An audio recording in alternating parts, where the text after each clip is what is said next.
Hello everyone, I'm back again. So నిన్న market పడిపోయింది కదా, సో దాని తాలూకా రిజల్ట్స్ అనమాట. 0.24% నెగిటివ్లో ఉంది. ఓవరాల్గా చూసుకుంటే ఫ్లెక్సీ క్యాప్ తప్ప మిగతా ఏమీ రెడ్లో లేవు, అన్ని పాజిటివ్లోనే ఉన్నాయి. ఓన్లీ ఫ్లెక్సీ క్యాప్ ఒకటే లాస్లో ఉంది. అండ్ ఇది డే చేంజ్ అనమాట. డే చేంజ్లో చూసుకుంటే mid cap, flexi cap, multi cap and global fund కూడా రెడ్లో ఉన్నాయి. ఓన్లీ స్మాల్ క్యాపే పాజిటివ్లో ఉంది. ఎందుకంటే మనం లాస్ట్ మార్కెట్లో చూసుకుంటే మిడ్ క్యాప్ ఫ్లాట్గా క్లోజ్ అయింది విత్ 0.10% ఏమో రెడ్లో ఉంది.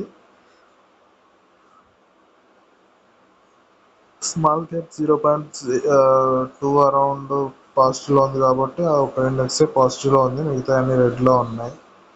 అండ్ ఇక్కడ చూసుకుంటే గ్లోబల్ ఫండ్కి రిడీమ్ ఆప్షన్ పెట్టుకున్నాను, అంటే విత్డ్రా చేసేస్తున్నాను. జనరల్గా ఫస్ట్ చూసినప్పుడు ఏమైంది అంటే ఫండ్ 1 ఇయర్ రిటర్న్ బాగుంది, 6 months రిటర్న్ బాగున్నాయి, అండ్ 1 month రిటర్న్ కూడా బాగుంది. బట్ 3 years రిటర్న్ చూసుకుంటే 24% ఉంది యాన్యువలైజ్డ్గా. 5 years చూసుకుంటే జస్ట్ 15% ఉంది. 1 year చూసుకున్నప్పుడు 1 year 3 years కంపేర్ చేసుకుంటే లాస్ట్ 5 yearsకి 15% అయింది. అండ్ గూగుల్లో సెర్చ్ చేసి చూసాను, 10% around consistent 10 years returns just 9% ఉన్నాయన్నమాట. సో ఇప్పుడున్న ఇప్పటి రిజల్ట్స్ చూసుకొని లాంగ్ టర్మ్లో 9% అంటే మనకి ఈజీగా ఎఫ్డి చేసుకున్న కూడా కాంపౌండ్ ఇంట్రెస్టెడ్గా చూసుకుంటే ఆ 10 yearsకి అట్లా అరౌండ్ 8% అట్లా వస్తుంది. సో